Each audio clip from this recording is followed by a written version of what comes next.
Good evening सगळ्यांना. बघा, हिंदी विषयाचं जे अध्यापनशास्त्र आणि हिंदी आणि मराठीसाठी काय असतं, कॉमनच असतं.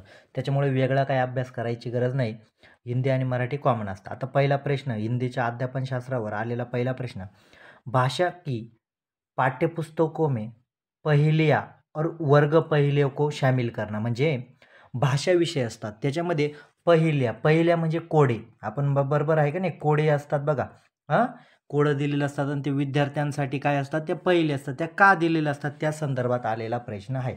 आता का दिलेलं असतात, पहिलं ऑप्शन काय म्हटलंय, विद्यार्थियों में समालोचनात्मक चिंतन योग्यता का विकास करता है. बघा, म्हणजे विद्यार्थ्यांमध्ये काय त्यांच्या कल्पनाशीलतेचा आणि समालोचनात्मक चिंतनाचा काय विचार झाला पाहिजे, कारण विद्यार्थी चिंतन केलं पाहिजे. म्हणजे पहिलं ऑप्शन काय पॉझिटिव्ह आहे. आपण आता जे निगेटिव्ह आहे ते आपल्याला काढता आलं पाहिजे, तेव्हाच आपल्याला योग्य उत्तर माहीत पडतं. दुसरं ऑप्शन काय म्हटलंय, विद्यार्थियों में प्रवाहपूर्ण संप्रेक्षण की योग्यता का विकसित करताय. आता आपण पहिल्या किंवा हे जे कोड आहे त्यांचं संप्रेक्षण करण्यासाठी देतो का, तर अजिबात देत नाही. म्हणजे काय झालं, हे कट झालं. त्याच्यानंतर काय म्हटलंय, उन्हें कुछ आनंददायी घटकों के साथ पाठ्यपुस्तकों को समझ में सहायता करताय. मग आपण याच्यासाठी देतो का त्यांना पहिल्या कोडे, कारण त्यांना काही घटक जे आहेत ते समजवण्यासाठी पाठ्यपुस्तकात या संदर्भात देत नाही. कारण आपल्याला तुम्हाला पहिल्या कशासाठी दिले जातात, का त्यांना चिंतन करायची सवय लागली पाहिजे. काय करायला लागले, चिंतन, समालोचनात्मक चिंतन, आलोचनात्मक चिंतन करावं पाहिजे. यासाठी आपण पहिला देतो. म्हणजे काय, ते विचार करतील. एखादं जर तुम्ही कोडं दिलं तर ते विचार करतात. म्हणजे काय, यासाठी आपण कधीच करत नाही. कक्ष में परिवेश जिवंत का यवन. बघा, म्हणजे कक्ष में जिवंत यवन मिन्नत्वत बनाना आहे. म्हणजे काय, कक्षामध्ये तुम्हाला जिवंत वातावरण निर्माण करायचं, यासाठी तुम्ही कोडे देतात का, अजिबात देत नाही. म्हणजे काय झालं, हे तिघ ऑप्शन कट झाले. पहिलं ऑप्शन काय तुमचं उत्तर आहे. म्हणजे बघा, जेवढं तुम्ही समजून घेतलं तेवढं. बॅच जॉईंटसाठी माझा नंबर आहे 74 98 99 34 66 आणि दुसरा नंबर 95 61 99 34 66. बॅच जॉईंट करू शकतात, कारण बॅच जॉईंट केल्याशिवाय तुम्हाला टॉपिक मिळत नाही, फक्त PYQ असतात. आता त्याच्यानंतर दुसरा प्रश्न बघा.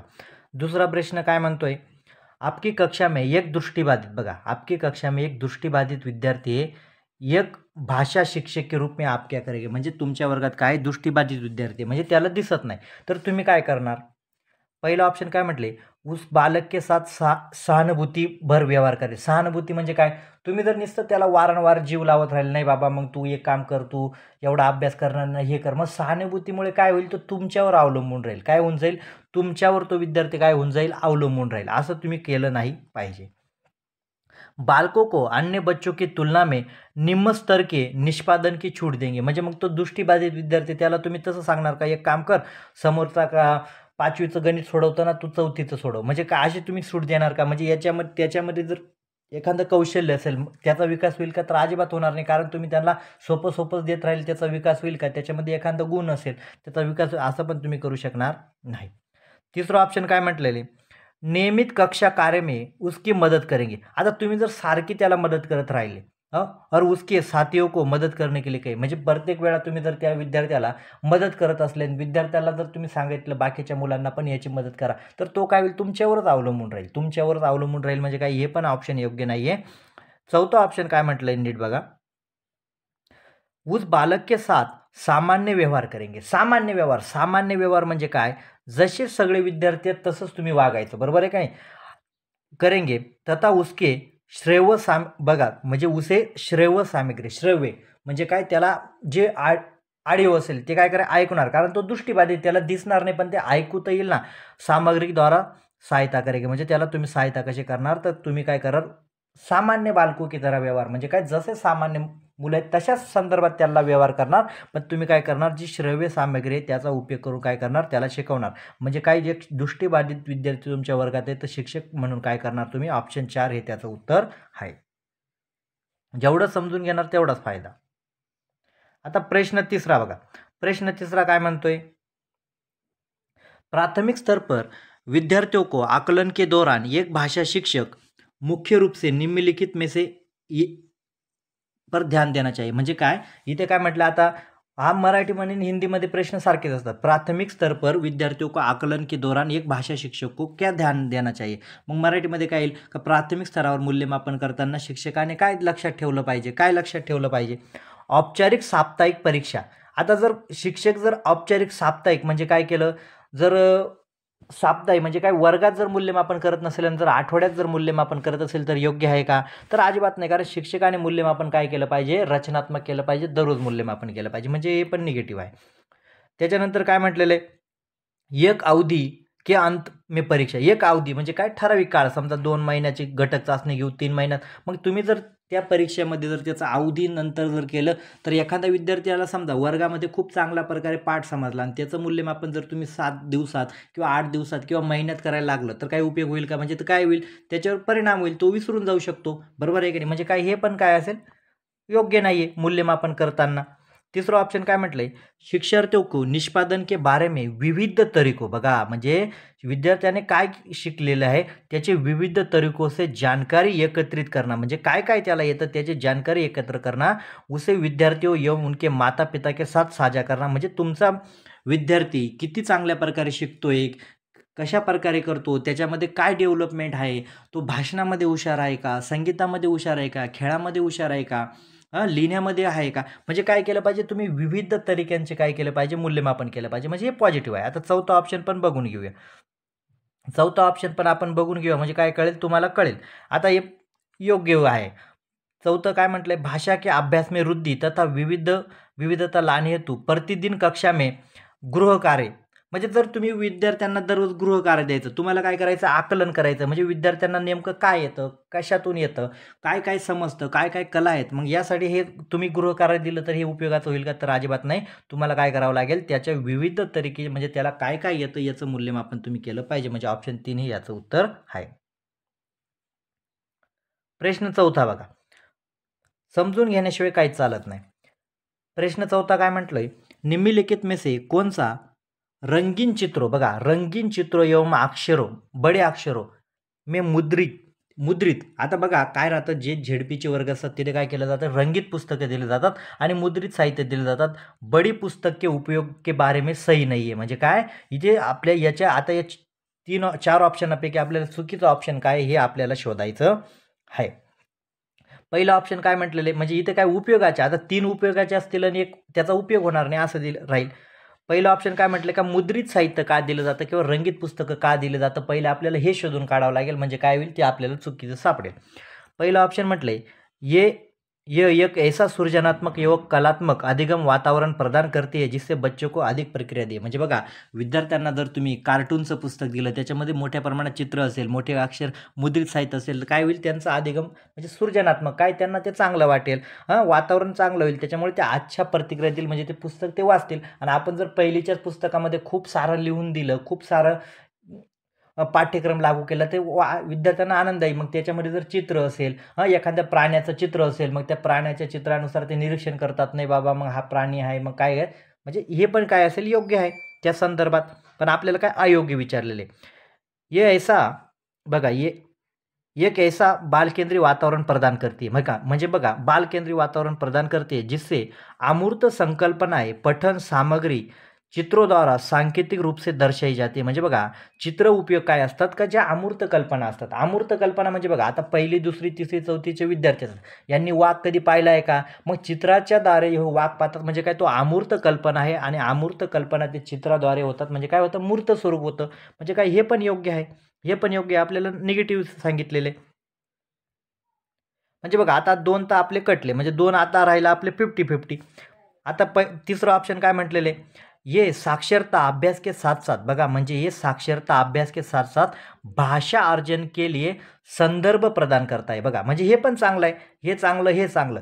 मग आता भाषा अर्जनासाठी संदर्भ म्हणजे काय, एखाद्या ठिकाणी मुलं असतील, ते काहीतरी खेळ खेळत असतील, चित्र दिलेले, तरी मग मुलं काय करतील, भाषा अर्जनच्या चित्रातून कसं करणार, मग ते सांगतील का बघा, म्हणजे ते विचार करतील नाही मुलं खेळ खेळत आहे, म्हणजे झाली ना भाषा अर्जन.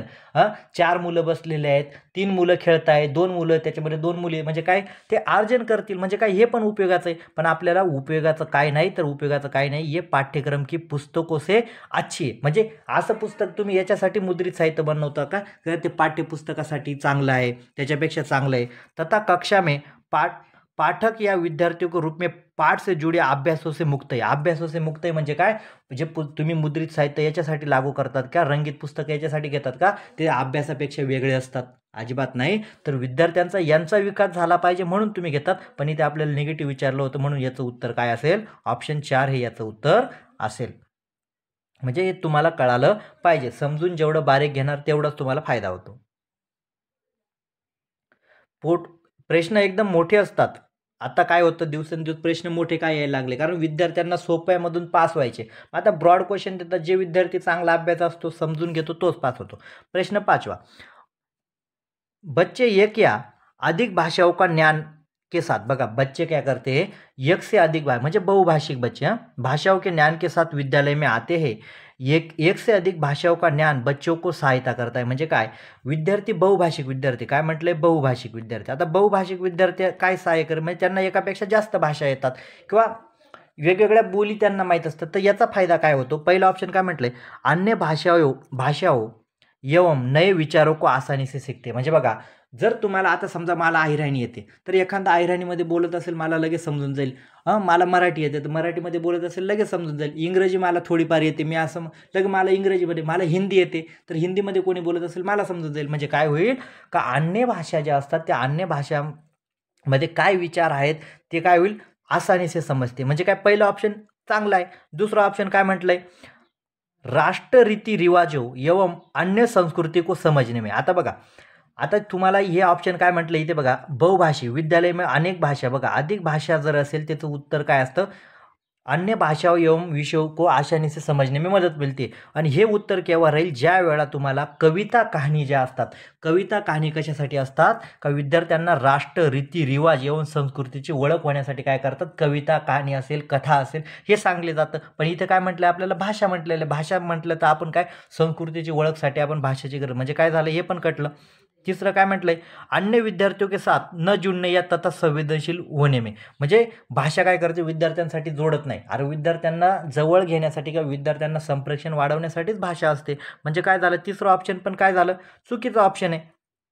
तिसरं आणि दुसरं चुकीचं ऑप्शन आहे. चौथं ऑप्शन काय म्हटलंय, अधिक अंक प्राप्त करणे केले. आता विद्यार्थ्यांना बहुभाषा जी असते फक्त मार्क मिळवण्यासाठी असते का, अजिबात नसते. म्हणजे पहिलं ऑप्शन काय योग्य आहे, कारण बहुभाषिक कक्षा कशा असते, काय ज्ञान त्याचे काय सहायता करते, तर विद्यार्थ्यांना जे नवीन भाषेतील ज्ञान आहे, अन्य भाषेतील ज्ञान आहे ते मिळवण्यासाठी काय करते, सहाय्य करते. आता प्रश्न 6वा बघा, जेवढं तुम्ही समजून घेणार तेवढाच तुम्हाला फायदा होतो. कक्षा 3 के विद्यार्थी कितीचा विचारलेले, कक्षा 3 के विद्यार्थी कॉपी को देखते समय भाषा शिक्षिका ने कुछ त्रुटियां देखी. म्हणजे काय, विद्यार्थी जेव्हा लिखाण काम करते त्याच्याकडून त्रुटिया म्हणजे काय, चुका. त्रुटियां होणे म्हणजे काय, चुका होणे. बघा मग आता ती भाषा शिक्षक, कक्षा 3 के विद्यार्थी किती आहे, तिसरीचा विद्यार्थी, भाषा शिक्षिकाने कुछ त्रुटियां देखी और महसूस किया की, म्हणजे विद्यार्थ्यांकडून चुका झालेल्या आहेत, तर शिक्षकाने काय महसूस करे. पहिलं काय म्हटलं, बच्चे लापरवाही इसलिए त्रुटिया करते. म्हणजे मग काय, शिक्षकाचं असं वर्तन योग्य आहे का त्यांना काही येत नसेल, लापरवाही त्याच्यामुळे ते चुका करतात का, अजिबात नाही. म्हणजे हे पण योग्य नाही. दूसरा काय, बच्चे त्रुटियां करते एवं दोहराते रहते क्योंकि इसके लिए वो उन्हें दंड नहीं दे सकते. म्हणजे त्यांना मारू शकत नाही म्हणून ते मुलं चुका करतात का, हे पण त्याचं ऑप्शन योग्य नाही. तिसरं ऑप्शन काय म्हटलंय, बच्चों की त्रुटियां स्वाभाविक है और उनके अधिगम की संकेत देते. म्हणजे काय, मुलांच्या ज्या चुका असतात त्या स्वाभाविक असतात. स्वाभाविक म्हणजे काय, ज्या प्रकारे आपण एवढे मोठे झालो तरी आपल्याकडून एखादी चूक होऊन जाते, त्याच प्रकारे लहान विद्यार्थ्यांकडून काय असते, स्वाभाविकपणे चूक होऊन जाते. आणि आता समजा एखादा विद्यार्थी गणित सोडवत आहे, आता चुका काय महत्त्वाच्या असतात लक्षात घ्या. आता त्याने दुसरीचा विद्यार्थी आहे, 2 अधिक 2 त्याने उत्तर काढलं 5. मग याचा अर्थ तुम्ही असं समजायचं का तो चुकीचा आहे? याचा अर्थ काय होईल, अधिगम्य संकेत देते, म्हणजे याचा अर्थ तो अभ्यास करतोय. कारण 5 उत्तर आलं म्हणजे काय होईल, त्याला जर तुम्ही थोडं मार्गदर्शन करेल तर ते 4 पण कळेल त्याला. म्हणजे काय होईल, त्रुट्या काय होते, अधिगमचा हिस्सा आहे. आणि चुका होणं काय आहे, स्वाभाविक प्रक्रिया आहे. तुम्हाला मराठीमध्ये प्रश्न येतो, चुका काय असतात, चुका होणे ही काय असते, स्वाभाविक प्रक्रिया असते. म्हणजे काय, ऑप्शन 3 हे योग्य आहे. आता आपण चौथं पण बघूया. एक शिक्षिका के रूप में उसे इस प्रकार की त्रुटियों पर ध्यान नहीं देना चाहिए क्योंकि त्रुटियां अधिगम में महत्व नाही आहे. आता इथे काय म्हटले, शिक्षिका आहे, मग तिने काय केलं पाहिजे, चुकांकडे लक्ष दिलं नाही पाहिजे. अरे चुकांकडे लक्ष दिलं पाहिजे ना. आता तो विद्यार्थी 2 अधिक 2 जर 5 म्हणतोय आणि तुम्ही जर त्याच्याकडे लक्ष दिलं नाही तर तो शिकेल का? तुम्ही त्याला तिथे मार्गदर्शन करा का 4 याचं उत्तर कसं येईल, काय असेल समजून घ्या. म्हणजे काय असेल, चुका काय करतात, शिक्षण प्रक्रियेमध्ये सहाय्यक असतात, महत्त्वाच्या असतात. आणि चौथ्या ऑप्शनमध्ये काय म्हटलंय, महत्त्वाच्या नसतात. पण ऑप्शन 3 काय म्हणते का चुका ह्या स्वाभाविक असतात आणि चुकांमधून शिकण्याची प्रक्रिया नक्की लक्षात येते का विद्यार्थी कसा शिकत आहे. प्रश्न बारीक समजून घ्यावे लागतात. आता प्रश्न सोपा आहे, एकदम सोपा आहे. कसा सोपा आहे मी तुम्हाला सांगतो. एक अध्यापक अपनी कक्षा में इस बात पर ध्यान जाता है कि एक बच्चे को भाषा पढ़ने और समझने में कठिनाई होते. म्हणजे पढ़ने में और समझने, पढ़णं म्हणजे आणि समजणे म्हणजे वाचूनच समजतो ना, कठिनाई होते. म्हणजे मग या प्रकारचा विकार काय असतो, या प्रकारचा याला काय म्हटलं जातं, डिस्लेक्सिया म्हटलं जातं. काय म्हटलं जातं, डिस्लेक्सिया. ज्या वेळा वाचनासंबंधी जर अडचण येत असेल, एखाद्या विद्यार्थ्यांना वाचण्यासंबंधी जर अडचण येत असेल, त्याला काय म्हटलं जातं, डिस्लेक्सिया. बघा त्याच्यानंतर गणितासंबंधित जर विचार येत असेल, गणन म्हणजे गणितासंबंधी डिस्कॅल्क्युलिया. आणि लिखण्यासंदर्भात जर येत असेल त्याला काय म्हटलं जातं, डिस्ग्राफिया. हे लक्षात ठेवा, हे लक्षात ठेवायचं. लिखण्यासंबंधी जर तुम्हाला विचारलं, इथे काय दिलं असतं, बच्चों को लिखने संबंधी समस्या निर्माण हो रही है. मग याचं उत्तर काय राहिलं असतं, डिस्ग्राफी राहिलं असतं. पण इथे काय म्हटलेले, पढ़ने संबंधी, म्हणून काय म्हटलं, याचं उत्तर डिस्लेक्सिया आहे. हे लक्षात ठेवायचं. स्क्रीनशॉट याचा काढू शकतात. आणि जेवढं तुम्ही समजून घेणार तेवढा तुम्हाला फायदा होईल. आता त्याच्यानंतर 8वा प्रश्न काय म्हणतोय बघा, निम्नलिखित में से कौन सा कथन प्राथमिक स्तर पर आकलन करने के लिए संदर्भ में सही है. म्हणजे काय, इथे कोणतं असं कथन आहे का प्राथमिक विद्यार्थ्यांचं, प्राथमिक म्हणजे विद्यार्थ्यांचं वय तुम्हाला लक्षात आलं पाहिजे, काय लहान विद्यार्थ्यांचं वय. मग या संदर्भात कोणतं कथन योग्य आहे का, ते विद्यार्थ्यांचं मूल्यमापनासाठी योग्य आहे. आता कोणतं, पहिलं काय म्हटलंय, आकलन प्रत्येक सत्र के अंत में होना चाहिए. आता जर तुम्ही प्रत्येक सत्रामध्ये म्हणजे शेवटच्यामध्ये जे आकलन केलं जातं त्याला काय म्हटलं जातं, योगात्मक. आता योगात्मक आकलन करायचं नाही. कारण काय, आता एखादा विद्यार्थी असेल, तो विद्यार्थी खूप अभ्यासू असेल आणि परीक्षेच्या वेळेस तो आजारी पडला, मग त्याचं मूल्यमापन तुम्ही योग्य केलं का, मग तुम्ही काय म्हणणार, तो काही कामाचा नाही. म्हणजे काय, योगात्मक आकलन कधी करू नये. सत्रामध्ये अंत में कधीच आकलन करायचं नाही. म्हणजे काय असतं, हे चुकीचं असतं.